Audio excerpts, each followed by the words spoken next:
두산에너빌 최근에 이제 올라온 겁니다. 맨날 2, 3만 원대 놀다가 최근에 8만 원대 흐름 나오는 건 그만큼 중요하게 이제 입지를 차지하고 있는 과정인 거 맞는데, 저는 사실 두산에너빌리티에 대한 시각은 이제 그런 것 같아요. 흔히 말해서 PER이라고 하는 수치가 꽤 높은 편입니다. 근데 미국의 글로벌단에 있는 원전 기업들의 PER보단 낮아요. 그러니까 상대적인 저평가 상태인 건 맞고요. 우리나라 기업들의 맹점이 뭐예요? 삼성자 하이닉스가 실적이 너무너무 좋은데도 아직 하이닉스 기준으로 마이크론의 반값이거든요. 그런 거를 뛰어넘을 수 있다고 하면 두산에너빌리티 지금 제가 봐선 지금 가격에서 더블 가격 가야 된다고 봅니다. 매달 10일 간격으로 진행되는 유튜브 무료 특강 아래의 링크에서 신청하세요. 조선주가 또 열심히 가고 있는데 조방원 흐름은 좀 어떻게 보고 계신가요? 조방원, 저는 이렇게 생각합니다. 그러니까 우리나라에서 제일 길게 오래 가고 세게 가는 섹터의 특징은 앞에다가 K를 붙일 수 있느냐 아니냐거든요. 근데 조방원 앞에 K 붙일 수 있을까요, 없을까요? 다 붙일 수 있어요. 왜냐하면 우리나라에서 1등 하는데 세계에서도 알아주거든요. K조선, K방산, K원전, 다 대단한 나름대로의 위치를 가지고 있는 회사들. 어디가 쫓아와서 이 위치가 상실된다 이런 게 아닌 이상은 유지가 계속 되는 거죠. 세계에서 이 섹터에서는 우리나라에 있는 기업이 제일 잘해. 이게 유지되면 주가는 물론 변동이 있겠지만 결국 그 흐름은 계속 우상향할 수밖에 없어요. 근데 이제 그 산업 자체가 소멸이 되거나 줄어들면 또 다른 얘기가 되겠는데, 지금 원전 세계적으로 글로벌 원전 르네상스예요. 전 세계적으로 몇백 기 정도가 지금 대기하고 있을 정도로 우리나라가 오히려 정책적인 모호함 속에 좀 일이 잘 안 풀리고 있지. 뭐 미국은 지금 트럼프 대통령이 행정명령 통해 가지고 8기인가 10기를 뭐 30년 그 2030년까지 무조건 만들라고 행정명령도 내린 상태고, 2050년까지는 지금 100기가와트를 400기가까지 300기가를 늘리려면 이론적으로는 1기가와트짜리 원전이 300기가 필요하거든요. 솔직히 2050년까지라고 하더라도 저는 불가능하다고 보긴 하는데 그 정도 목표로 달리고 있습니다. 그리고 유럽도 원전을 지금 계획하는 나라들 합쳐보면 한 50기 돼요. 그리고 또 동남아도 손들고 중동도 손들고, 뭐 중국은 알아서 짓고 있는데 우리나라 서해바다 맞은편에만 지금 10몇 기 짓고 있어요. 새로 짓는 것만.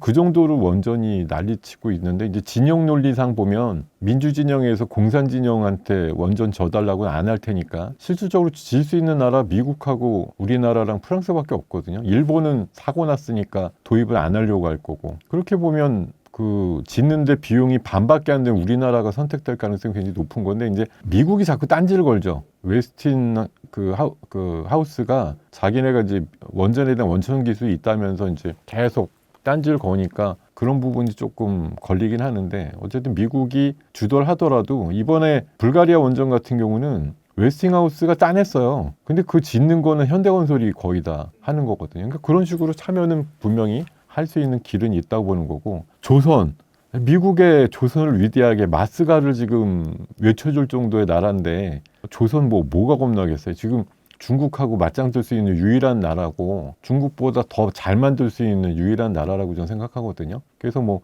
지금 진영 논리로 봤을 때 뭐 미국이 중국한테 배 만들어 달라고 할 리는 없는 거고, 결국 우리나라밖에 없는 거예요. 그리고 저게 이제 보너스로 뭐 캐나다 잠수함 사업이 이제 꽤 규모가 큰데 그거만 되면은 엄청 좋겠죠. 그리고 이제 뭐 미국도 더 뻗대질 않고 군함들 우리나라 뭐 입항시켜갖고 막 맡기고 그래요. 이게 이제 막 생겨나고 있거든요. 사례들이. 조선도 뭐 당장은 제 생각에 걱정 없을 분야라고 보는 거고, 방산은 먼저 부서에서도 약간 다루긴 했지만 전 세계에서 이렇게 싸고 성능 좋은 무기를 제때 공급할 수 있는 나라가 없는데, 뭐 방산에 대해서 뭐 이유가 자기네들 안에서 뭐 해보겠다 이러면은 조금 걸리긴 하겠지만, 뭐 그거 외에도 중동이라든가 동남아라든가 남미 같은데 수요가 분명히 있기 때문에 뭐 방산도 당장 걱정할 게 없고, 안타깝지만 전 세계가 이제 경쟁의 분위기고 또 각자 도생의 분위기, 지역 분쟁이 어디라도 호시탐탐 있을 곳이 여러 군데 잠재적으로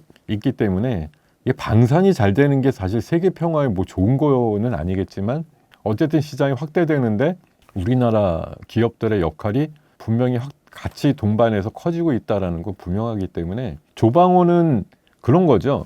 한 2, 3년 쭉 세상의 세태 때문에 흐름들을 탔는데 그것들이 더 재미있고 흥미로운 섹터, 이를테면 이번에 뭐 삼성전자 하이닉스의 실적이 너무 대단해요. 조방원을 능가해요. 이러니까 더 쏠리는 거고 바이오 막 조단이 뭐 몇 조짜리 기술 이전 하니까 갑자기 탱크 막 수천 대 팔아야 되는 돈을 한 번에 뭐 기술 이전으로 벌었어? 이렇게 되니까 이쪽으로 잠깐 쏠리는 거고 우주항공 뭐 방산하고 약간 걸려 있는데 우주랜다 뭐 돈을 무한대로 쏟아부어도 결과값은 모르겠는데 하여튼 디립다 불 수 있게 해준단다 나라에서 이러니까 또 쏠리는 거 이렇게 잠깐 돈이 나갔다가 하지만 스테이블하게 수익을 올리면서 전 세계에서 1등 마크를 붙일 수 있는 그런 대표적인 섹터는 뭐 조방원 정도면 충분히 좋기 때문에 장기 포석으로 봤을 때는 그런 거죠. 그러니까 고점에서 최근에도 다시 또 며칠 사이 극복이 다 됐지만 내려오면 땡큐죠. 내려오면 가격이 내려와주면 뭐 고점에서 한 20-30% 내려와주면 이게 웬 거야? 사이클이 있으니까 결국 내려오긴 하는데 내려왔으니 이제 끝입니다. 이게 아니고 다행히 내려온 타이밍을 잘 잡으시면 좋겠다 이런 생각 가지고 있습니다. 사실 이번 기회가 잠깐 내려왔던 게 아니라 좀 길게 내려와 있었거든요. 길게 내려온 게 그게 상반기까지는 괜찮았다가요. 삼성전자가 6만 원에서 10만 원대 올라가고 하이닉스가 7월 달만 해도 25만 원이었어요. 그게 70만 원 올라가는데 솔직히 방산이나 원전이나 조선이 두세 배 올라가진 않았거든요. 왜냐하면 2년, 3년 동안 쭉 올라가는 흐름이 있기 때문에 여기서 지금 20-30% 게임을 하고 있는데 뭐 두세 배 가는 애들이 있으니까 그쪽으로 물량과 에너지를 뺏기다 보니까 본의 아니게 뭐 한 이 바운더리 안에서 돈이 도는데 여기서 나가서 저쪽 가서 놀게 되면 아무래도 이쪽 곳간이 비니까 주가가 내려갈 수밖에 없는 거죠. 이제 이 흐름이 다시 조방원으로 넘어오는 중이다 이렇게 보시는 건가요? 이번에 그러니까 트럼프 대통령 같은 경우가 그런 이슈를 만드니까 반도체 가뜩이나 올랐는데 올랐잖아요. 여름 이후에 막 삼성전자도 더블나고 하이닉스는 3배 나고 이렇게 올랐으니까 여기서는 또 좀 이탈해서 20-30% 조정받은 데 가서 하는 게 더 낫겠다 이런 생각 했을 거고 아니면 이제 빠르게 보시는 분들은 뭐 요새 난리 났으니까 로봇하고 자율주행하고 우주항공 붙어갖고 해야겠다 이게 훨씬 재밌다 이렇게 좀 또 나뉘고 있는 흐름이라고 봅니다. AI 기반 전력 수요 확대가 미국 수주에 대한 기대감으로 원전 종목들이 좀 강세를 보였는데 현재 흐름은 좀 어떤지도 한 말씀 해주시면 좋을 것 같습니다. 그러니까 원전주는 조정은 뭐 가장 깊게 보면은 고점에서 한 20% 정도씩 부러졌었으나 최근에 또 말씀 주신 대로 AI를 하긴 해야 되는데 데이터 센터 설치를 해야 되고 돌려야 되는데 전기가 없네. 근데 최근에 이제 메타 같은 경우도 6.6기가와트의 원전과의 그 계약을 장기적으로 해놨단 말이에요. 그런 것들이 이제 막 일어나니까 원전에 대한 기대감들이 커지는데 뭐 지난번 이제 대통령 업무 보고나 이런 데서도 나왔던 얘기지만 원전 하나 짓는 게 사실 1-2년짜리가 아니거든요. 그 얘기한 보고자의 말에 따르면 뭐 빨라도 12년, 뭐 13년 뭐 이렇게 얘기하고 있어요. SMR도 뚝딱하면 뭐 대형 원전의 10분의 1 크기니까 금방 질 것 같죠. 아니에요. 지금 우리나라 SMR 1호기가 등장하려면 2035년 돼야지 등장을 해요. 2028년까지 만들고 시운전을 7년을 해야 돼요. 물론 그걸 뭐 앞당길 수는 있겠죠. 급하니까 규정대로 하면 그 정도 해야 됩니다. 그러니까 SMR도 나오려면 근 10년 가까이 걸리는 거예요. 뭐 미국에서는 뭘 단축시켜갖고 2030년쯤에는 뭐 돌릴 수 있게 한다고 하는데 뭐 그것도 그때 가봐야지 되겠죠. 시운전을 충분히 안 했는데 막 돌려갖고 뭐 이상하게 돼버리면 또 안 돌리니만 못할까 될 거니까. 그러니까 이게 참 AI는 뭐 마치 1-2년 사이에 엄청나게 팽창을 해야 될 것 같은데 그걸 받쳐줄 수 있는 원전은 사실 지금 없어요. 아무리 빨리 잡아도 한 7-8년 이후에나 가동이 되거나 뭐 신규 원전이 등장할까 말까 이 정도라는 거예요. 사실 이 렉이 엄청나게 지금 걸려 있는 건데 그러니까 그런 거죠. 고민하는 게. 그러니까 어떤 쪽에서는 10년이나 걸리는 걸 지금 시작해서 언제 하는데라는 쪽이 하나가 있고 원전을 미는 사람들은 지금이라도 더 빨리 시작하지 않으면 언제 정말 원전을 할 건데라는 조바심을 내는 거거든요. 제가 봐선 최근에 우리나라 이제 새로 생긴 부처 중에 뭐 기후에너지부라고 있어요. 그쪽은 환경이라든가 이런 거 생각하는 부서라서 원전에 대해서 그렇게 탐탁하진 않는데 그네들조차도 요새 약간 인식이 바뀌어서 원전이 없으면 장기적인 에너지 수급이 좀 불가능하다라는 얘기들도 깨닫는 사람들도 있는 것 같더라고요. 그러니까 그건 좀 다행인데 사실 너무 오래 걸려요.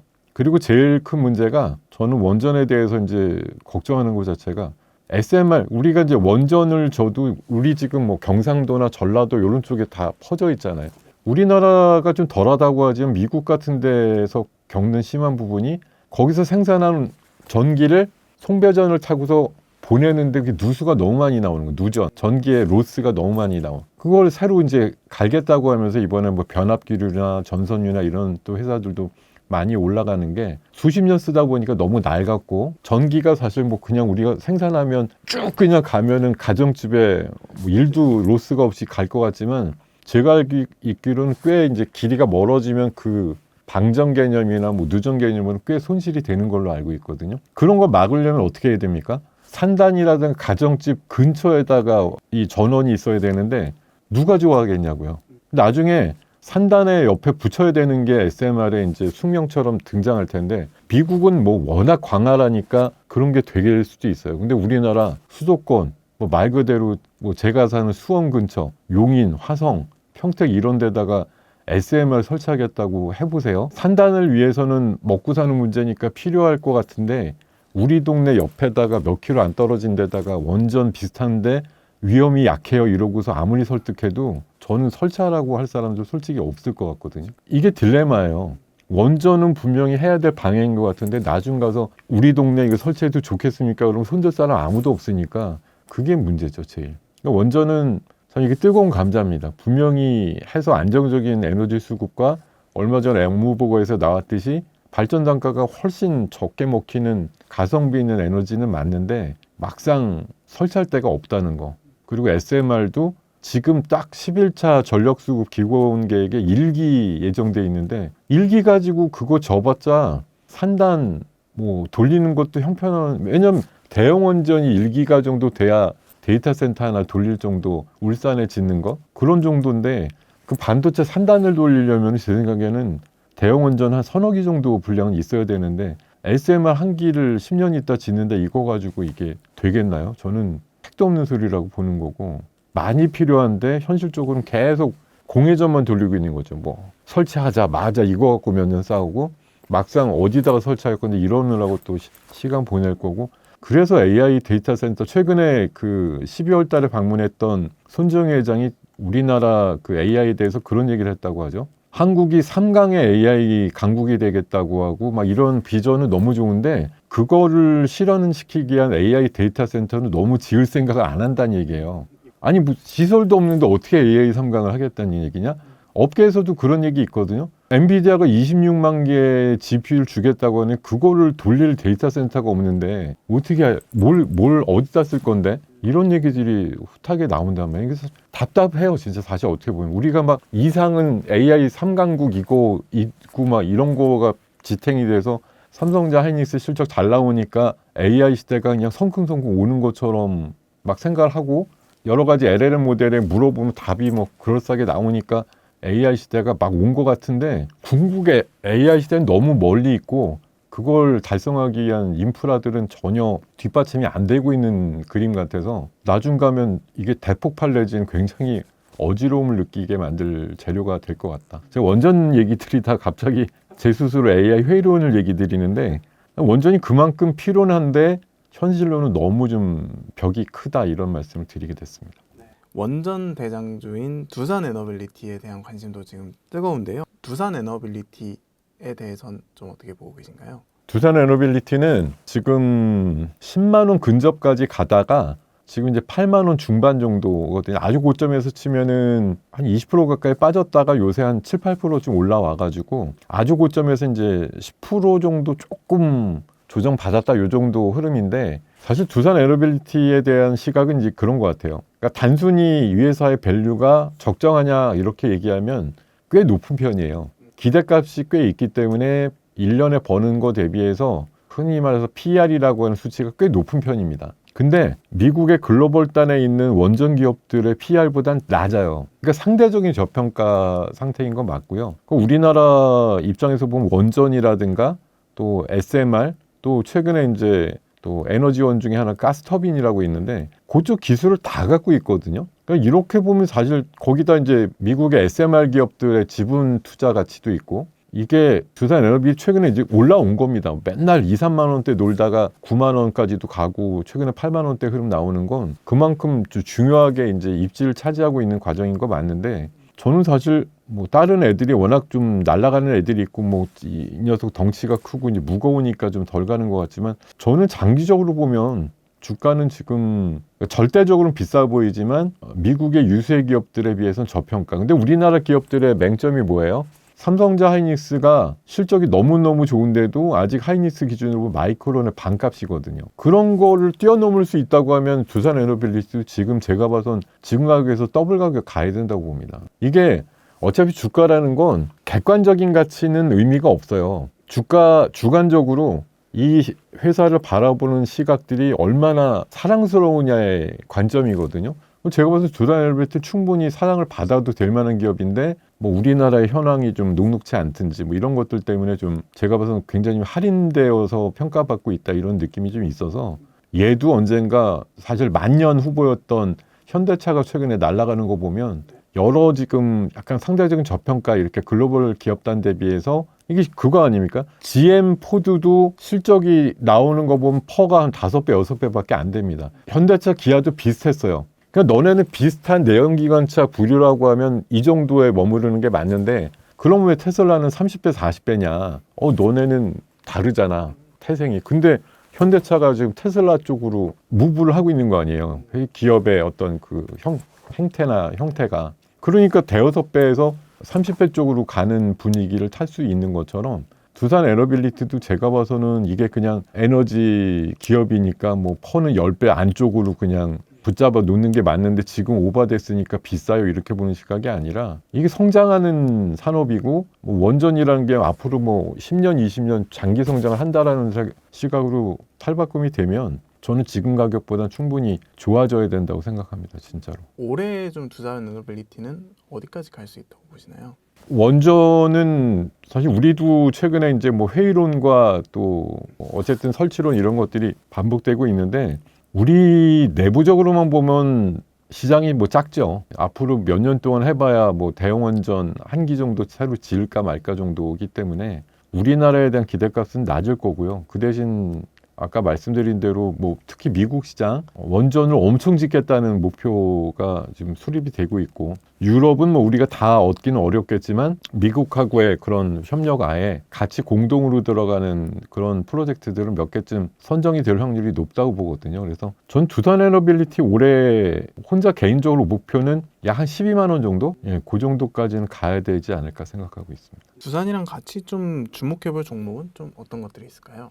일단 이게 사실 작년에 조방원이라 그래갖고 조선 방사는 진짜 많이 가고 오래 간 종목이 많은데 원전은 지수 생각해보면 물론 두산 에너빌리티처럼 3배 내지 한 4배 가까이 오른 애도 많이 간 축이지만 나머지 원전주들은 그렇게 올라간 거 BHI 정도만 좀 세게 올랐고요. 나머지 원전은 정말 그렇게 드라마틱하게 조선방산처럼 많이 간 회사들이 별로 없습니다. 그러니까 조방원인데 이름만 어떻게 같이 붙였지 원전은 그다지 그렇게 쓰지는 않았거든요. 근데 저는 올해도 결국 두산 에너빌리티가 대장이고 그 다음엔 BHI가 수주잔고가 상당히 많은 기업이고 그 원전 부자재 쪽에 관련된 매출이 계속 잘 나오고 있기 때문에 얘도 근데 고점에서 좀 조정이 있었거든요.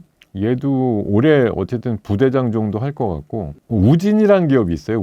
우진이라는 기업이 우진 엔텍하고도 이제 한 몸이긴 한데 이게 원전뿐만 아니라 장기적으로 원전 해체 시장도 있습니다. 미래 한 10년 내로 뭐 600조 시장이 된다고 얘기를 하는데 우리나라가 원전 해체 경험이 많지는 않아도 어차피 짓는 거에 역순으로 하면 해체이기 때문에 짓는 거에 대해서 역순으로 하는 거는 뭐 쉽지 않을까? 그렇게 생각해 보면 원전 해체 시장까지 기술력까지 감안해 보면 우진이나 우진 엔텍이라는 종목도 좋아 보이고 또 요즘 전력 인프라랑 원전하고 약간 경계선에 있는데 보성 파워텍이라는 종목도 해당되는 섹터에서는 좀 관심이 가는 대표적인 종목으로 말씀드리겠습니다. 마지막으로 좀 대표님의 현 시점 포트폴리오 전략에 대해서도 여쭙고 싶습니다. 이게 제가 뭐 안내를 드리는 건 그냥 제 객관적인 시각에서 말씀을 드리는 건데 이번 시장 보면서 제가 통탄하는 게 딱 하나 있습니다. 뭐 규정상도 그래서 안 하지만 저는 주식 투자 안 하거든요. 웃기죠? 좀 알 것 같은데 왜 이번에 재미 안 보고 투자도 안 해? 제가 하는 일 기준상